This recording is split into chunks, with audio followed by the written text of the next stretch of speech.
Good morning, friends. It's me, Jenny, and we're back for another lesson this week. I hope that you're excited. I hope that you're having a good day. I can't wait to talk to you about a new Bible lesson.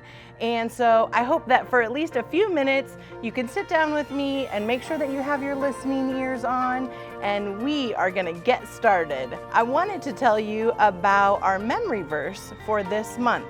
It is Philippians 2:5, and it says, "Have the same attitude as Christ Jesus had."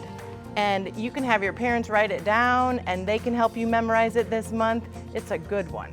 We're going to talk today about how we thank God for good things. Have you ever heard the story of Hannah? It wasn't a story that I remember hearing when I was a little girl, but we're going to talk about it today. It's in the Bible in the book of 1 Samuel, and I'm going to tell you the story. Hannah was a woman who worshiped the Lord. She was not able to have children, and that made her very sad. Her husband had another wife named Peninnah who was able to have children. Peninnah would provoke Hannah and make fun of her because she couldn't have children of her own. Finally, one day, Hannah and her husband were visiting the tabernacle, the church, to worship and make sacrifices to the Lord. And Hannah cried out and she prayed to the Lord, and she said, "Oh Lord, if you will look at me and if you will see my pain and affliction and remember me and give me a son, a male child, then I will give him back to you, Lord, for all the days of his life. And no razor shall come upon his head." She was saying, "Lord, if you give me a baby boy, I will make sure that he is set apart for your work." While Hannah was praying and crying out to God, the high priest of the tabernacle, Eli, saw her, and he thought that she was acting a little loopy because of the way that she was. But she explained to him and said that she was pouring out her heart and sadness to the Lord. So Eli blessed her and said, "Go in peace, and may the God of Israel give you what you have asked of him." Hannah left, and she was no longer sad, but she had peace in her heart. And when Hannah and her husband returned home after visiting the tabernacle, she became pregnant.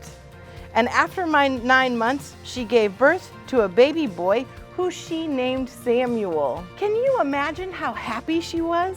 Hannah had wanted a baby for so long, and the Lord gave her one. Have you ever bargained or made a deal with your parents for something? Like, have you ever said, "Mom or Dad, I promise that I'll always keep my room clean and do chores that you ask me to if I could just have this one thing"?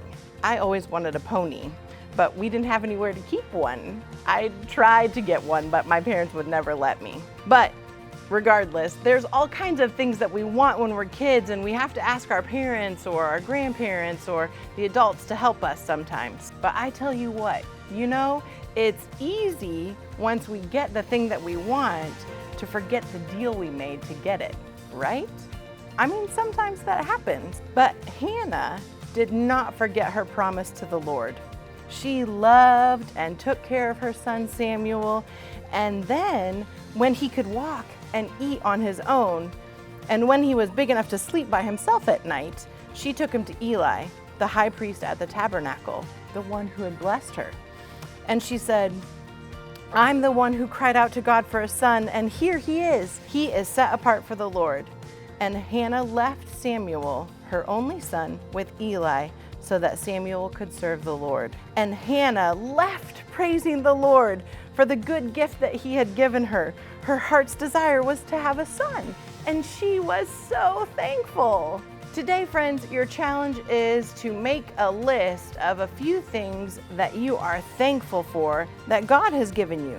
Make a list of at least 3 things and have your parents write them down with you. And remember to thank God for the good things he has given us.